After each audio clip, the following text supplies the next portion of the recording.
Jangan lupa like, komen, dan share YouTube TVRI Bengkulu dan nyalakan loncengnya ya.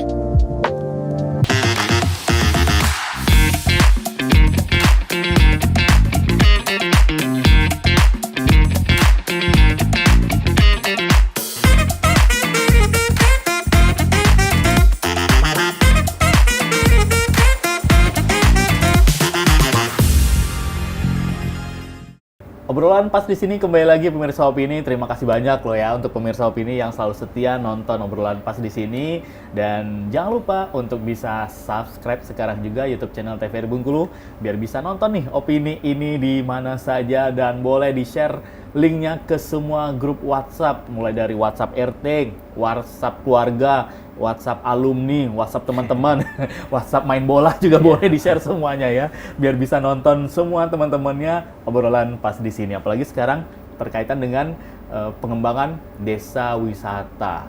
Terus kalau dari pemerintah kan sekarang lagi banyak juga tuh ya event-event perlombaan desa wisata gitu. Nah, kalau ngobrol soal pariwisata nih, nah menurut Artanto nih pariwisata pedesaan itu yang seperti apa sih, ataukah memang yang menjanjikan pesona-pesona seputar desa seperti sungai, gunung, terus dan lain-lain, seperti apa nih Tok? Oke, jadi pada prinsipnya pariwisata pedesaan itu adalah wisata yang menawarkan pengalaman keindahan alam, budaya gitu. Misalnya kayak ekowisata, agrowisata, wisata budaya seperti itu. Oke, jadi memang yang menjadi unggulan atau juga pemikat pengunjung untuk datang ke desa tersebut. Ya, gitu ya. mereka menjual sebuah potensi wisata alam seperti itu. Kalau di kajian saya itu arahnya ke Kabupaten Rejang Lebong. Gitu. Oke, nah apalagi Rejang Lebong kan kalau orang-orang seprovinsi Bengkulu ini taunya kalau mau cari tempat adem,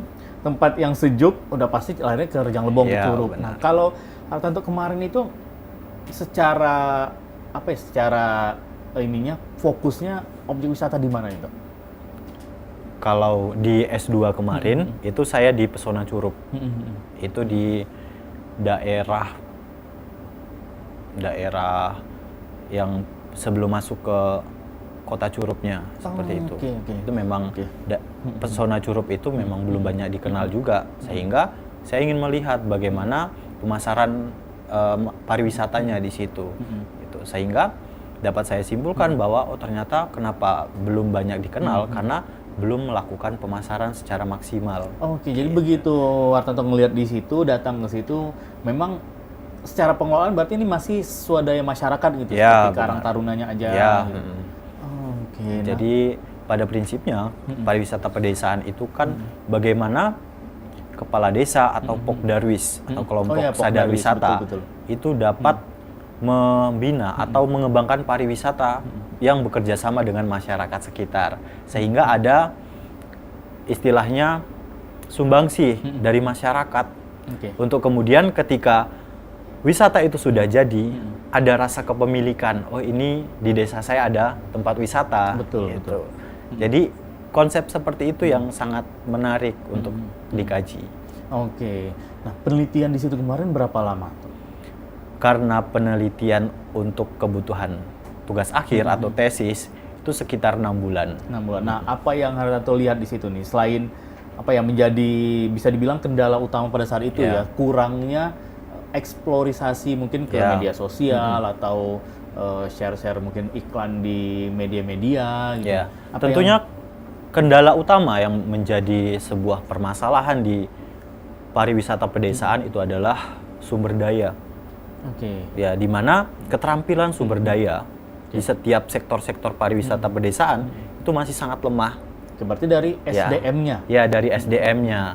Di mana dalam proses pemasaran itu kan sangat memerlukan SDM yang mumpuni gitu. Sehingga saya melihat dalam destinasi pariwisata ini memang dia sudah melakukan pemasaran menggunakan media sosial. Tetapi pemasaran yang hanya dilakukan seperti kayak memposting tempat wisatanya aja gitu, tanpa ada sebuah inovasi kreatif di dalamnya. Gitu. Betul. Nah, kalau di sana Pesona Curup, itu ada apa di situ tuh? Apa yang membuat orang mengundang orang lah untuk bisa datang ke sana? Apakah hanya sungai saja, ataukah hanya pandangan pesona alam saja? Jadi kalau untuk di Pesona Curup itu, mereka ada seperti danau kecil. Nah, di situ ada wahana bebek-bebek air, kemudian ada flying fox juga. Nah, saat ini juga sudah dikembangkan ada wahana waterboom di situ. Waterboom langsung ke danau terjun? Enggak, ada tempat lain. Ya. Kira waterboomnya langsung ke danau. Itu ada tempat lain. Kemudian ada mini ATV. Ya, keren jadi memang pada dasarnya pariwisata ini lebih dikelola secara mandiri, menggunakan dana pribadi, tetapi tetap mengikut sertakan masyarakat gitu. Jadi gitu. Nah, upaya apa nih yang Hartanto berikan atau juga sharing lah gitu sama Pokdarwis di situ, teman-teman Karang Taruna di sana nih. Ayo untuk biar banyak nih pengunjung yang datang ke sini, ini yang harus kita lakukan gitu. Jadi upaya saya setelah melakukan penelitian itu saya melakukan edukasi atau pelatihan ke pengelola medianya gitu. Saya mengajari seperti ini sebaiknya ketika pembuatan konten gitu. Jadi saya juga memberikan pembelajaran terkait bagaimana sih pengelolaan sosial media yang baik gitu. Dimana ketika kita menggunakan sosial media, usahakan setiap hari itu kita aktif dalam memposting. Kemudian juga selain aktif memposting, ketika ada calon wisatawan yang komen, kan ada sering tuh kalau ada postingan, ini di mana Kak? Gitu. Sebagai pengelola media dalam aspek pemasaran digital, kita perlu membangun sebuah hubungan dengan calon konsumen gitu. Ketika kita merespon pertanyaan atas komen dari postingan itu seperti ini lokasinya di jalan bla bla bla seperti itu. Dalam artian kita memberikan informasi gitu. Benar-benar. Jadi sehingga nanti konsumen itu yang pengunjung yang sekedar bertanya hingga akhirnya mereka tertarik gitu ya. Bisa lebih intens lagi untuk ngebalas DM-DM-an atau pertanyaan yang ada di kolom-kolom komentar nih. Nah, selain itu di sisi SDM nih. Nah, kalau secara otomatis kan si pengunjung ini datang ke tempat wisata kan yang dicari adalah fasilitas. Seperti toilet, terus juga musola tempat ibadah, terus juga parkir dan keamanannya nih yang menjadi alasan utama dari pengunjung untuk datang ke lokasi wisata. Nah, kalau yang Tanto teliti di sana, bagaimana nih untuk fasilitasnya? Untuk fasilitas sendiri, karena memang pariwisata ini masih tergolong baru, jadi masih terdapat pembangunan. Karena di dalam waktu saya melakukan penelitian kemarin, itu masih dalam tahap proses pembangunan musola gitu. Tapi kalau untuk toiletnya sudah dibangun, kemudian untuk keamanan memang mereka udah ada penjaga kayak satpam, seperti itu. Berarti ini memang benar-benar sudah desa benar-benar yang sudah sadar wisata gitu dari masyarakatnya juga.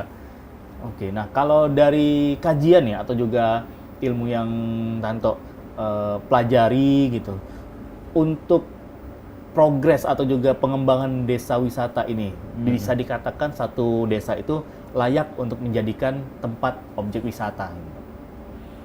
Jadi kalau bagaimana kita melihat sebuah objek wisata agar menjadi layak sebagai destinasi wisata, tentunya kita harus melihat aksesibilitas. Bagaimana nantinya calon wisatawan itu bisa mengakses dengan mudah. Atau jalan, jalan menuju tempat wisatanya. Itu jalan yang paling utama. Gitu. Kemudian bagaimana tempat wisata ini bisa menawarkan kenyamanan bagi wisatawan gitu. Misalnya di lokasi wisata harus ada kursi, kemudian ada tempat-tempat berlindung gitu. Betul. Siapa tahu kalau sampai situ kan hujan, ada tempat berlindung atau juga kursi, capek jalan, mau istirahat dulu gitu. Nah, kalau untuk dari tanggapan dari otomatis kan tidak semua masyarakat desa setempat ini setuju nih desanya dijadikan desa wisata. Mungkin takut mereka nanti banyak orang datang ke sini, ini segala macam, akhirnya tercemar segala macam nih. Untuk saran-saran dari Tanto mungkin untuk teman-teman yang akan mengelola desa wisatanya, memberikan edukasi ke warga-warga sekitar.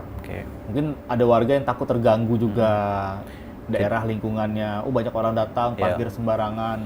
Ya memang akan terjadi sebuah permasalahan seperti itu, gitu, di mana ketika di suatu desa itu dibangun destinasi wisata, itu pasti akan ada sebuah konflik, di mana biasanya itu akan melibatkan sesama masyarakat, gitu. Cara untuk menanganinya bagaimana? Yaitu sebagai akademisi kita perlu mengadakan sosialisasi, gitu. Sosialisasinya seperti apa? Itu kita bisa memberikan wawasan kepada masyarakat, memperlihatkan bagaimana desa wisata itu bisa mandiri dalam hal peningkatan ekonomi, gitu. Karena dengan adanya desa wisata, itu perputaran ekonomi di desa tersebut bisa berjalan, gitu. Yang sebelumnya desanya itu sepi, gitu.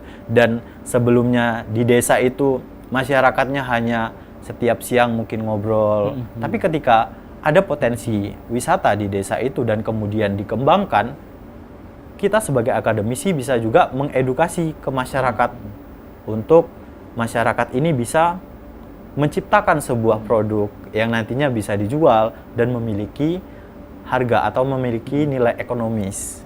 Gitu. Benar. Kalau masyarakat ada yang buka warung nih, kan biasanya yang pembelinya itu hanya warga-warga sekitar nih. Kalau sudah banyak orang berkunjung ke desa tersebut kan, pembeli itu kan berasal dari luar. Perputaran uang di sana juga dari segi ekonomi yang Tanto jelasin tadi ini menjadi lebih naik lagi. Terus nah ini kan biasanya cenderung ini ada orang-orang mungkin atau juga oknum yang tidak apa yang bisa dikatakan dia tidak dilibatkan gitu. Tahu-tahu pengen menguasai lah segala macam. Nah, ini kan biasa terjadi konflik-konflik seperti itu. Benar sekali, sering terjadi seperti ini. Jadi memang strateginya bagaimana? Kita harus tetap melibatkan orang-orang yang bikin konflik gitu. Misalkan dia istilahnya menjelek-jelekan tempat wisata atau membuat onar. Cara yang paling tepat adalah kita mengikut sertakan. Entah itu dia sebagai pengelola juga, beri dia istilahnya dalam tanda kutip penghasilan harian, gitu. Biasanya karena masyarakat yang memiliki penghasilan yang tidak tetap, biasanya muaranya atau akhirnya dia akan membuat kegaduhan, gitu. Biasanya itu menjadi salah satu strategi dari saya, gitu. Ketika ada yang membuat gaduh, coba rangkul, gitu. Coba rangkul oknum itu untuk ikut serta mengembangkan pariwisata di desa tersebut, gitu.